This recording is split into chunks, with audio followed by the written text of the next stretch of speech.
When a loved one leaves us, the time spent preparing for their funeral can be a time filled with sadness, grief, and pain. We are often comforted by the fact that the steps that we take in preparing for our loved one's cremation or funeral will be the last thing we do for them, and so we do them well. We find a reputable funeral home that will treat our loved ones with care, and this thought comforts us. For the victims of Sunset Mesa in Grand Junction, Colorado, they would find that the trust that they had placed in the woman that ran the organization had been gravely misplaced, and the question that would remain would be, where were all the bodies?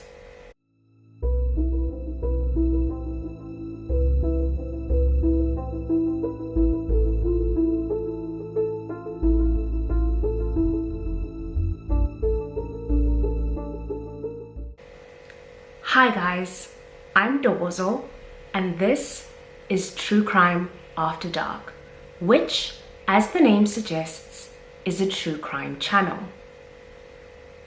Before we begin, please note that all information that is presented in this video has been gathered from publicly available sources. All opinions that are expressed in this video constitute my own personal opinion and should not be relied on for any purpose. The aim of this video is to inform and to see what lessons we can take from the case that has been discussed. Today we'll be discussing the case of the victims of Megan Hess, Shirley Koch, and the Sunset Mesa scheme. Before we get into today's story, I thought I would discuss why I thought it was even a case that should be brought up on this channel. This case is unlike any other case I am likely to discuss on the channel, in that it involves crimes that were committed by two women over a period of approximately 9 years involving the dead. However, these women are not murderers or serial killers. However, the crimes that they committed and the breach of trust that they invoked was so grave and so heinous that I thought it was a case that was important to highlight. Now, lower the blinds, lock the doors, and let's find out what happened after dark. Not much is known about Megan Hess's upbringing. Her story really begins with her obtaining a PhD in funeral direction from the University of Mortuary Sciences. She then opened the business Sunset Mesa Funeral Directors in 2006. In 2009, she opened a non-profit known as Sunset Mesa Funeral Foundation, or Donor Services. Collectively, the businesses were known as Sunset Mesa Funeral Directors and Donor Services. The businesses were run as a family affair, with Megan's mother, Shirley Koch, and her father, Alan Koch, working in the business as well. Megan and her mother Shirley would work at the front of the business, and her father would work at the back of the business handling the cremation. The funeral direction business offered many services, including the preparation, embalming, viewing, and cremation of deceased loved ones. This case centers on the cremation services that were offered by the funeral direction business, for which they charged about $695 or more. Donor Services was incorporated as a non-profit, and it was incorporated as such in order to assist those who could not afford funeral or cremation services to afford the services. And this was done through donating your body part of your loved one to offset the cost of the funeral service or the cremation that you wanted to have happen to your loved one. And when Megan Hess was asked about why she started Donor Services, she said that it was for the good of the world and because she loved to help people. Now, this is the first of many red flags that I'm going to cite along discussing this case. But I want to be clear that in citing red flags, I'm not doing it in order to victim blame. Rather, my aim is for us as people with hindsight to be able to spot areas of concern that where we find ourselves in similar situations, we can perhaps have that sixth sense that says something is not quite right here. So the first red flag here is the combination of a funeral direction business together with a donor or a body part donation business. The reason that this is a red flag is because of the inherent conflict of interest that it presents. So what I mean by this is that because of the fact that, there is the opportunity for Megan Hess to make money by selling the donated body parts for use in research or educational purposes, she has an incentive to push customers from her funeral direction business to donate body parts as much as possible. And this is something that does not exist where the businesses are single standalone businesses. Now, when Megan Hess was asked about this, she indicated that Donor Services only represented 15% of her total business, and so it was a relatively small percentage of her business holdings. At the time, she was also allowed to have this arrangement in place because there was no federal law that prohibited her from running these two businesses side by side.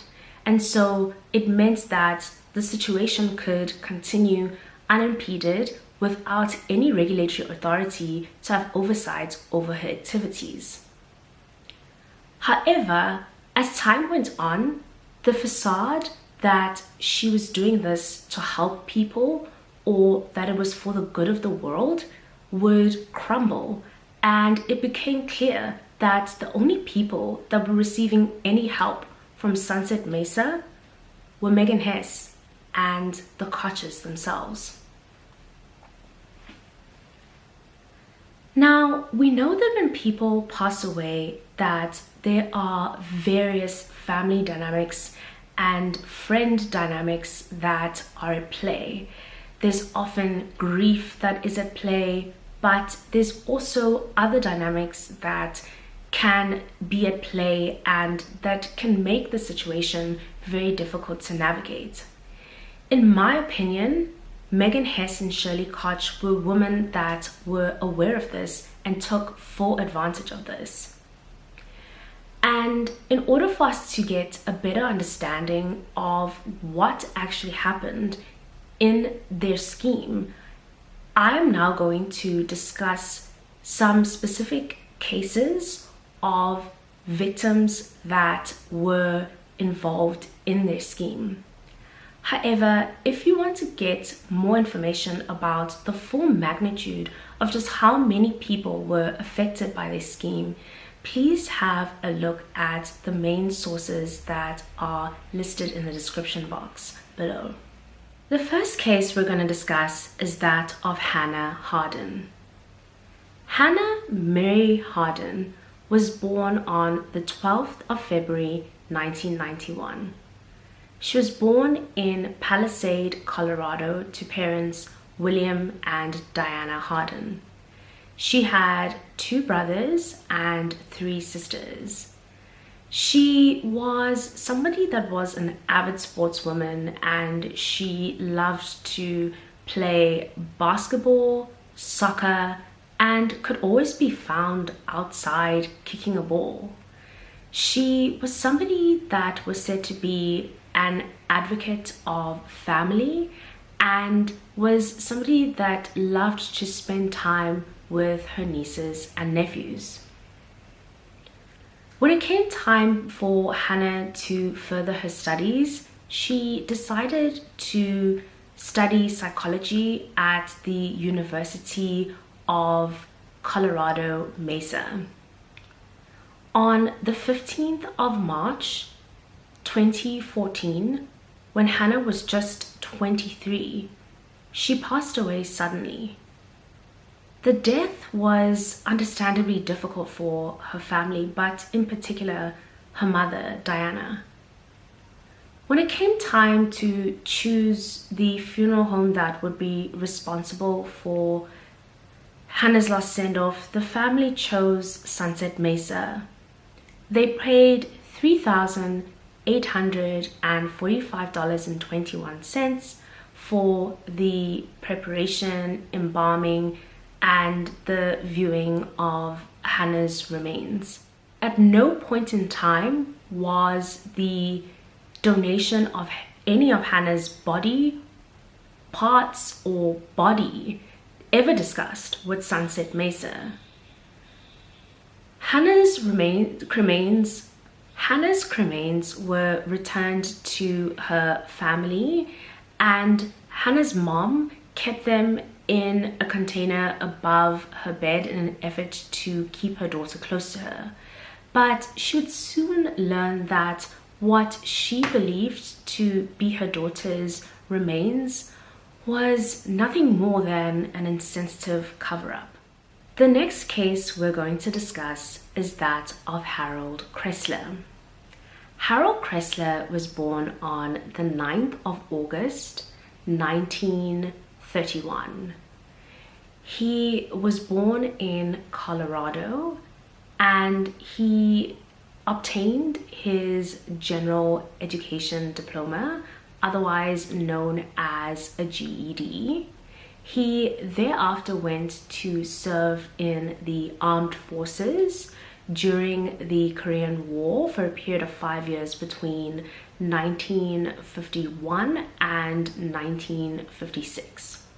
When Harold returned from the war, he met his wife, Winona Kressler, and they got married and had 3 children by the name of John, Joy, and Judy. Harold then took work as a coal miner, and thereafter he became a uranium miner. It was unfortunately Harold's work as a uranium miner that led to him contracting cancer of the lungs. In 2015, a week before his death, Harold had what must have been a difficult conversation with his daughter Judy about what he wanted to have happen to his remains upon his death.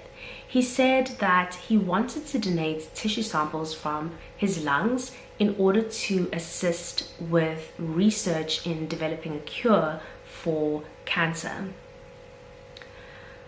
Harold passed away on the 7th of December 2015 when he was 84 years old. And during this time, he passed away in the middle of the night, and it was at this point that his wife was made to sign the donation form that was necessary in order for Sunset Mesa to be able to extract the tissue samples from his lungs in order to facilitate the transfer of those tissue samples to a research facility in order to assist with efforts in trying to find a cure for lung cancer. Now, this to me is a bit of a red flag. Hear me out. I know that there are various forms that have to be signed in order for the procedures that have to take place in order for the remains of a loved one to be processed and prepared for their final send-off. However, this idea of making Harold's wife, Winona Kressler, sign the forms immediately after his death in the middle of the night just makes me uncomfortable. And the reasons for this are the following. The first thing is that it didn't really give the family a chance to consider whether they, with a little bit of distance, are going to honor the father's wishes of going ahead and extracting the tissue samples and having them, sent to a research facility to aid in the research for finding a cure for lung cancer. Secondly, it didn't really give the family a chance to consider whether Sunset Mesa was the appropriate facility to conduct the extraction. And lastly, it didn't really give the family the opportunity to ask any questions of Sunset Mesa. To me, it smacks of rushing people into a contract before they have the opportunity to think about the consequences of that contract. And so they're now bound and don't necessarily have any wiggle room.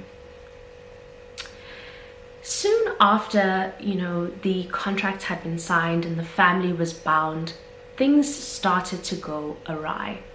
The first thing that happened was that when the family received the death certificate for Harold, it did not indicate that he had obtained his GED, nor did it indicate that he'd been in the armed forces.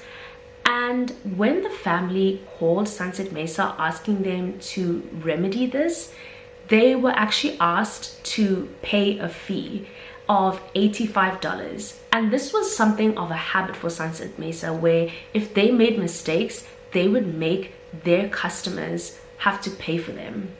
So this was something that the family obviously felt very aggrieved by, and they were so aggrieved that they actually made a complaint to the Better Business Bureau. Now, the Better Business Bureau is a non-profit organization. It is a website that customers can visit to try and find out about businesses. They can also, find out about scams. They can also provide information about scams that they have experienced. And while the Better Business Bureau can't compel organizations to comply with their standards, it's certainly not a good look for you as a business to be cited there multiple times. The next thing that happened in Harold's case, which was alarming, was that after some time had passed and the family had not received Harold's cremains, Megan actually called the family and informed them that she had conducted her own research on Harold's remains. Yes, you heard that right. She had conducted her own research. Now, I'm going to ask you, what qualification does she have as the holder of a PhD in funeral direction from the University of Mortuary Science have to conduct research that could assist in finding a cure for cancer? In my view, none. So this was something that the family was very aggrieved by, and understandably so. So what happened was that the family expressed their shock and also their horror at the situation, and to try and allay the concerns of the family, they were provided with what was purported to be Harold's cremains after a period of about 45 days or 6 weeks. And during this time, there was no real apology or sense of urgency from Sunset Mesa. So what this did was that it led the family to make a complaint to the Department of Regulatory Agencies. The Department of Regulatory Agencies is located in Colorado, so it is a body that has oversight over regulated entities or licensed entities, and its goal is consumer protection. So what happened was that the focus or the main thrust of the complaint was that there had been this 45-day wait for Harold's cremains, but also that there'd been this alarming statement made that Sunset Mesa had conducted their own research on Harold's remains when that had not been what had been agreed upon. Little did the Cresters know, however, that they had just scratched the surface of what was actually going on at Sunset Mesa. The third case we're going to discuss is that of Donald and Holly Artrip. Donald Artrip was born on the 3rd of December 1956, and Holly Artrip was born on the 3rd of May 1955. Both of them were born in Colorado. The couple were married and they had a son by the name of Christopher. Donald served in the armed forces, and when he returned, him and his wife began working together in a construction business. Unfortunately, when Donald was 56 years old, he passed away. In an effort to what is likely spare his mother the pain of dealing with the funeral arrangements, Christopher decided to take care of the arrangements for his father's final send-off, and what he did was he chose Sunset Mesa as the place that would be responsible for the providing the services, which would include cremation. He paid approximately $2,272.30 for the cremation services.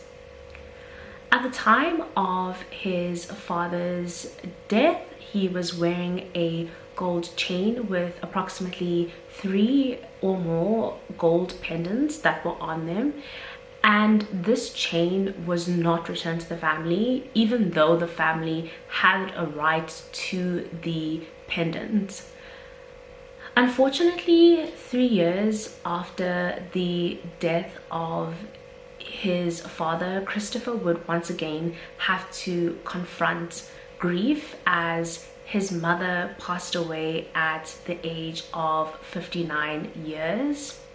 Other than the failure to return some jewelry, there had been nothing suspicious that had gone on with the arrangements for his father's final send-off, and so he once again chose Sunset Mesa as the place that would be responsible to take care of the arrangements around his mother's final send-off, and that would be in the form of cremation.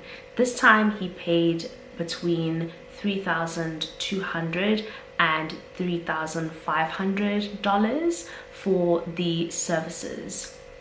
In both the cases of Donald as well as Holly, there was no discussion of the donation of any body parts or the bodies of Christopher's parents. It wasn't long before complaints began to pile up against Sunset Mesa, and this was because after a while they weren't particularly careful about the manner in which they conduct themselves in pushing people to donate loved ones' body parts, but also they weren't particularly sensitive about the manner in which they spoke about people's loved ones who had passed away. And I'm going to give some examples from cases that we haven't really delved into much detail in, just to illustrate how much of a menace these people were and how insensitive they were. An example is the case of Laura Lee Johnson, who unfortunately passed away due to cancer. So when she had passed away, Shirley Koch kept referring to her as the body in front of her friend Deborah Shum, not caring how this would sound.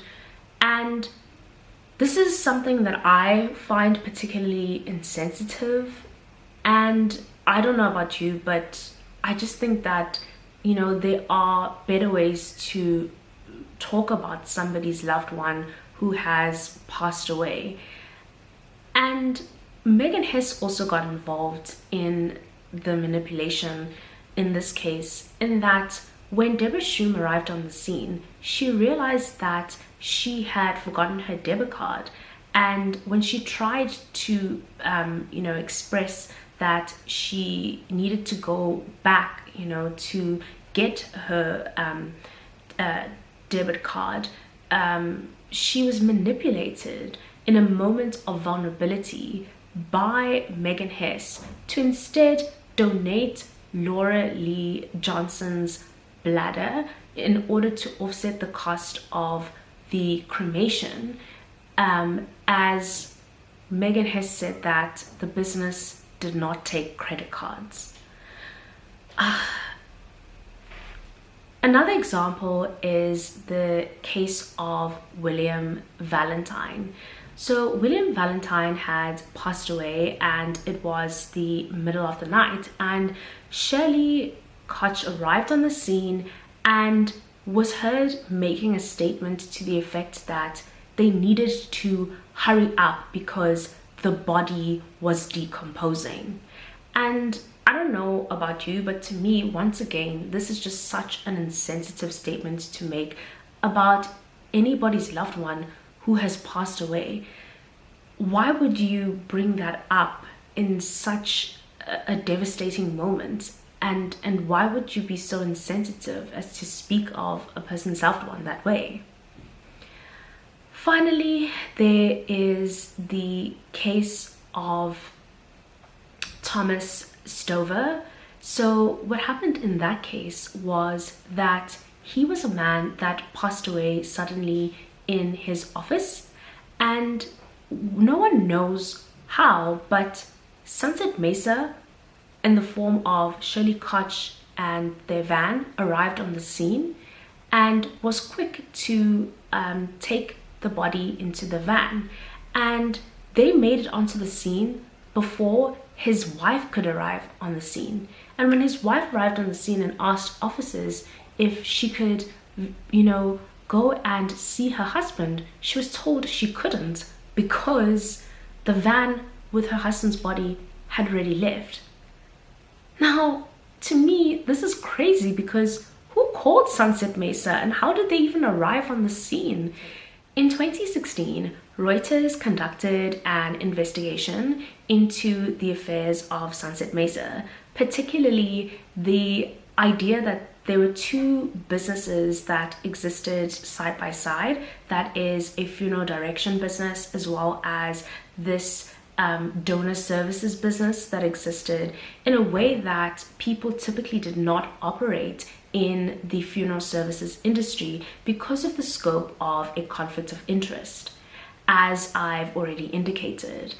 And what the Reuters investigation did was it pointed out the legal gray area in which Megan Hess, Shirley Koch, and Sunset Mesa were operating in, and the scope for potential illegalities that existed. In February 2018, the FBI conducted a raid on the premises of Sunset Mesa Funeral Directors and Donor Services, but there was no disciplinary action that was taken against the businesses at this time. The Department of Regulatory Agencies announced that it was conducting an investigation into 9 complaints against the businesses, and it indicated that this was an above average number of complaints to be dealing with against one set of businesses or one sort of brand. So the FBI then set up an online form for those people that felt that they had been victims of the Sunset Mesa scheme to complete, and they would then advise them on what to do and what next steps to take. On the 17th of October 2018, Diana Harden sent an email to the FBI to try and find out if her family had been a victim of the Sunset Mesa scheme. On the 23rd of November, she received a letter that confirmed her suspicions. The FBI was also in possession of information that Harold Kressler had not been cremated, and they provided this information to his family. In October 2018, the FBI also informed Christopher Artrip that his father's remains had not been fully cremated by Sunset Mesa. Worse still, his mother's remains had also not been fully cremated by Sunset Mesa. So the law is really strange in that the way that it chooses to punish people for crimes that they commit against people who are no longer living is, in my view, not as harsh as the way that it punishes people for committing crimes against those who are alive. And this was reflected in the manner in which the perpetrators of the Sunset Mesa scheme were charged. So Megan Hess and Shirley Koch were charged with 6 counts of mail fraud and 2 counts of the shipment of hazardous substances.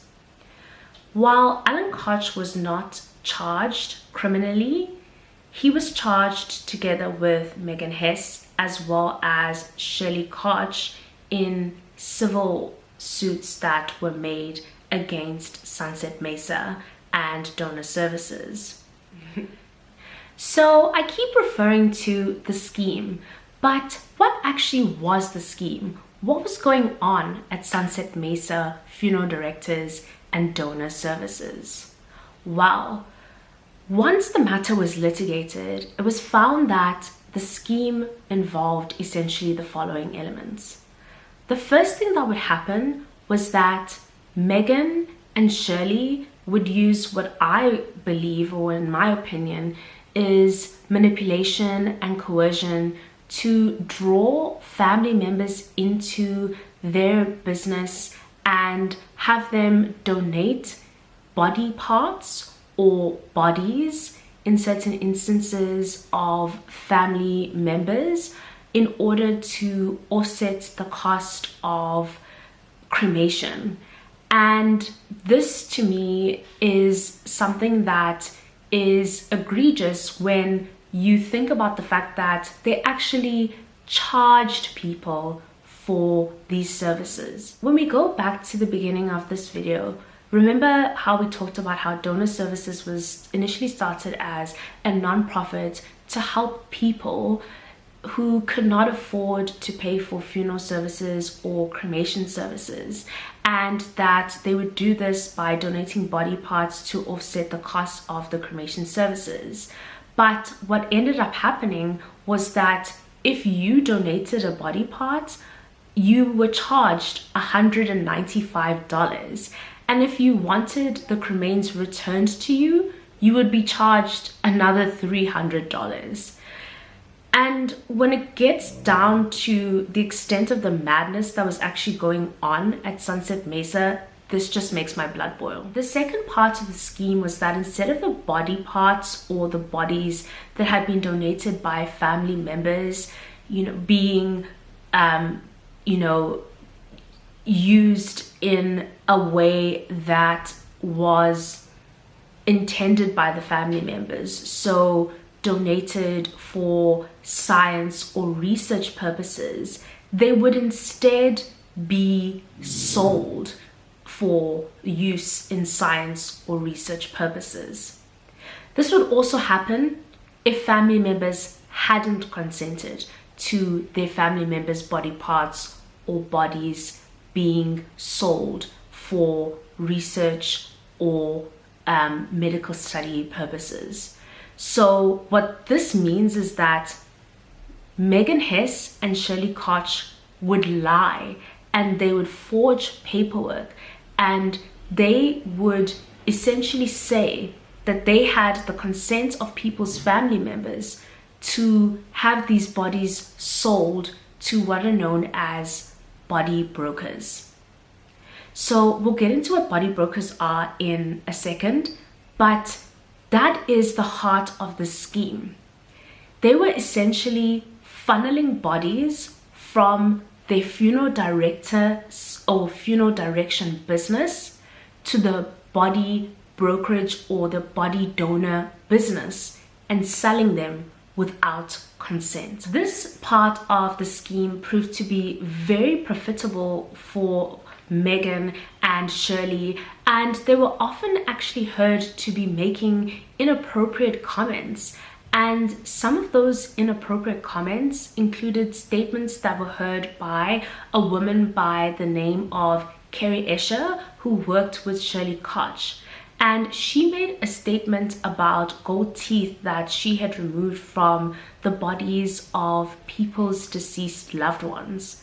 So Carrie Escher said that Shirley Koch said the following: "She showed me her collection of teeth one day. She had sold a different batch a year prior, and they took the whole family to Disneyland in California on the gold that they cashed in." Jennifer Henderson, who was a former floral designer at Sunset Mesa, had the following to say about statements that Megan said about the money that this scheme was actually bringing in. She mentioned on several occasions about how much money she would be getting per month, which blew my mind. She said one month she got about $40,000. Now, this amount was not confirmed, but getting about $40,000 for this scheme gives you a clear indication of, why they were so highly motivated to keep it going, and also why they had no compunction, to just treat people's loved ones with such disregard. As the scheme went on, I do believe that Megan and Shirley discovered that it was more lucrative to sell individual body parts rather than whole bodies, and it's at this point that the situation became more grisly. In 2016, there was a brochure that was sent to an institution in Arizona, and it actually indicated individual body parts and how much they were going for. So I'm going to read out what the brochure said. A torso was $1,000. A pelvis with an upper leg was $1,200. A head was $500. A knee was $250. and a foot was $125.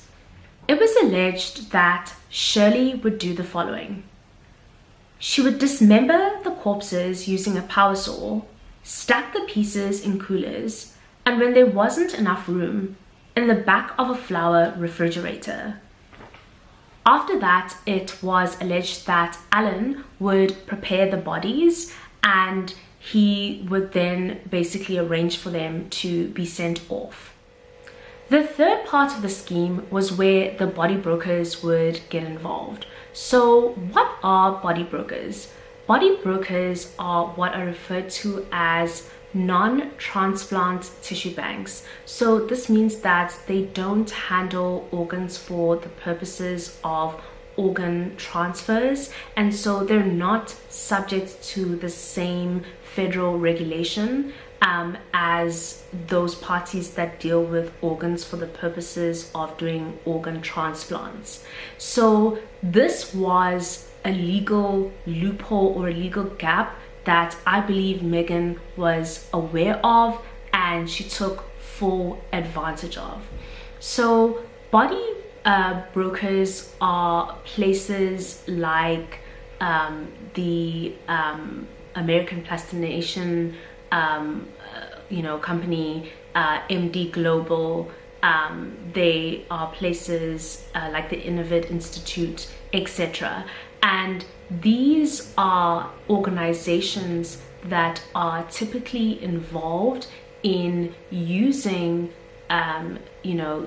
human remains for the purposes of medical research in the aims of finding a cure for diseases that don't have a cure yet, such as cancer, or for the purposes of providing specimens for medical students who need specimens in order to be trained up in particular medical professions. So now in this case, what would happen was that, Megan and Shirley, they would obviously offer the various institutions, some of which I've mentioned, the sale of various body parts and bodies for use in their business under the guise that they had the family's consent to do this. And so the institutions would then purchase the body parts and they would be shipped to them. And so they would not think that there was anything wrong that was going on because all of the necessary paperwork was in place and everything looked above board. However, it's at this point that I want to pause and just consider whether there is any culpability on the part of these body brokers. Now, I am not the law, so I can't absolve these body brokers of liability. I'm just a girl on YouTube with some opinions. I am just here to give my view, and for me, I think that there are two things that are mitigating factors for the body brokers.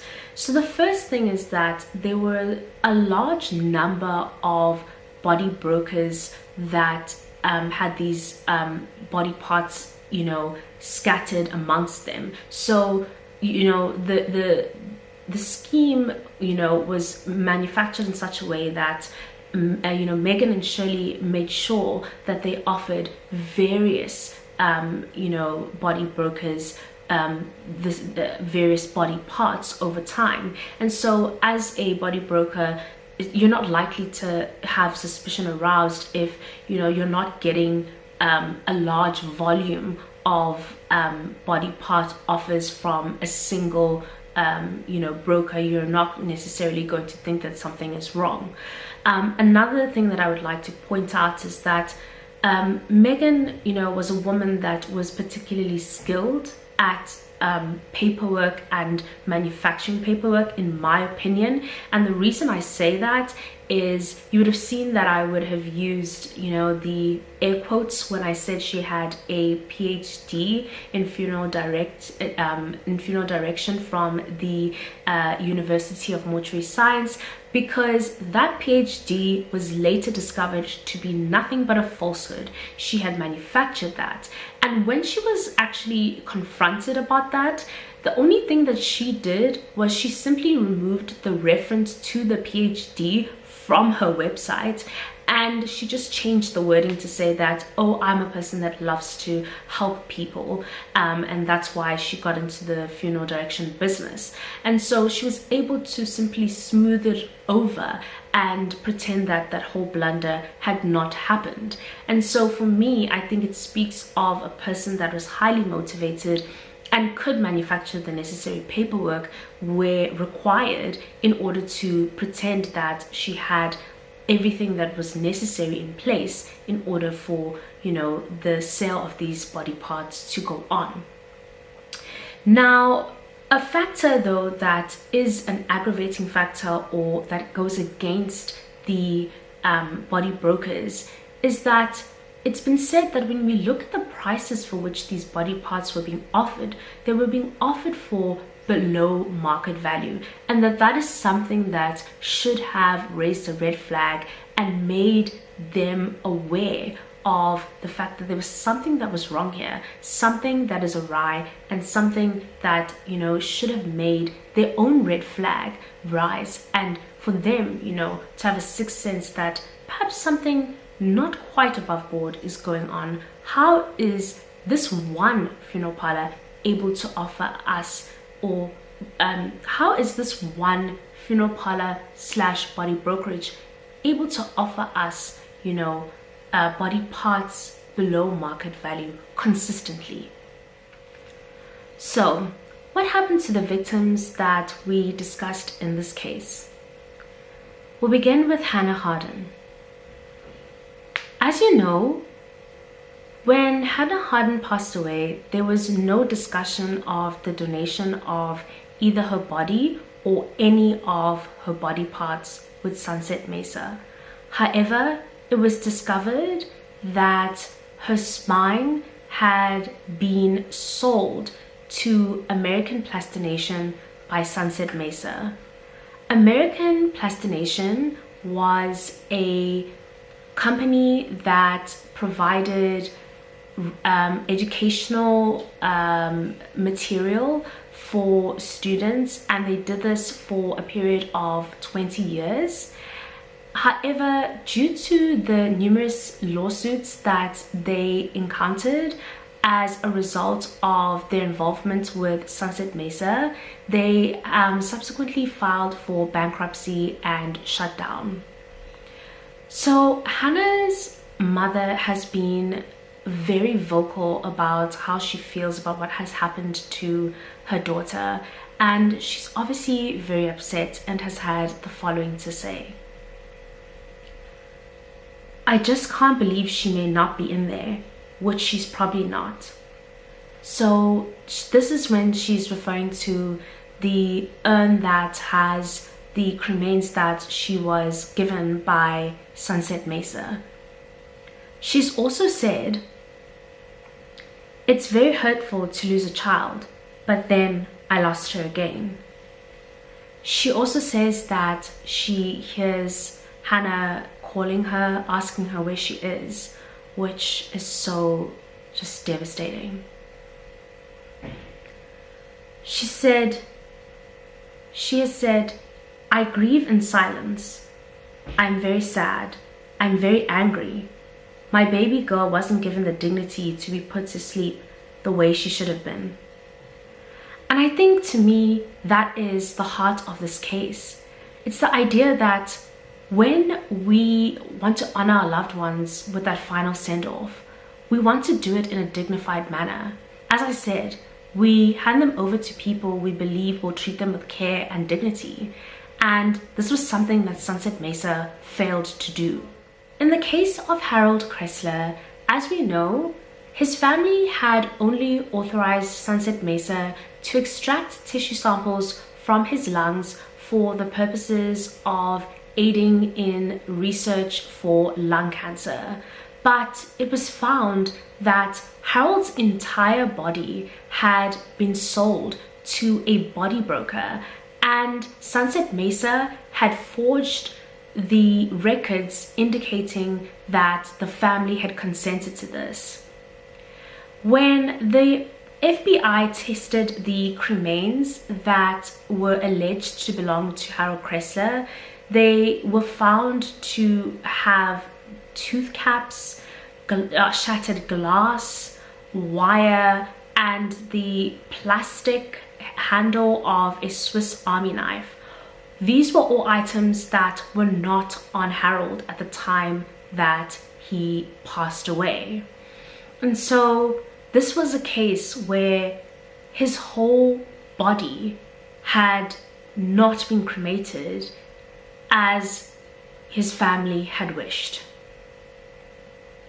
In the case of Donald and Holly Artrip, it was found that only half of Donald's body had been cremated, and Christopher, their son, says that he is traumatized by this and has visions of his father's body being sawn in half to achieve this. It was also found that only about a third of Holly Artrip's body was cremated, and when reflecting on this, it appeared that Christopher seemed to take the blame on himself. He said the following: "I know now that we did not have the entirety of their ashes, or any part of their ashes, to be honest. We were not fulfilling their dying wish. I find it very difficult, when reminiscing, to disentangle the thought of what happens to their bodies afterward. I hope there's some sort of closure after this is done." For their crimes, both Megan and Shirley were found guilty of the 6 counts of mail fraud and the 2 counts of the transporting of hazardous substances. So with Megan, she was sentenced to 20 years, and because she was 46 at the time, she could actually make it out, and that is a scary thought. Shirley was sentenced to 15 years, and because she was 69 at the time, she's not likely to see the light of day.